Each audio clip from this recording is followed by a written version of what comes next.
Herkese merhaba arkadaşlar, kanalımıza hoş geldiniz. Bugün sizler için Afra Saraçoğlu'ndan yepyeni haberler hazırladım. Afra Saraçoğlu son yıllarda Türk televizyon ve sinema dünyasında hızla yükselen, genç yaşına rağmen güçlü bir ekran etkisi yaratmayı başaran isimlerden biri olarak öne çıkar. 1997 yılında Balıkesir'de doğan oyuncu kariyerine 2016 yılında adım atarak kısa sürede geniş bir izleyici kitlesine ulaşmayı başardı. Onu farklı kılan en önemli özellik enerjik ve doğal oyunculuğunu derinlikli bir duyguyla birleştirmesidir. Afra Saraçoğlu'nun performanslarında yapaylık hissedilmez, sahneleri zorlamaz, aksine akışına bırakır ve bu da izleyici güçlü bir bağ kurmasını sağlar.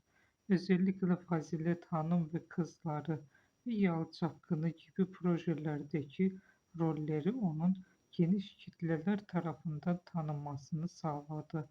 Oyunculuğun temelinde canlılık ve içtenlik vardır. Hem romantik hem de dramatik sahnelerde dengeli bir performans sergileyebilmesi onun çok yönlü bir oyuncu olduğunu gösterir.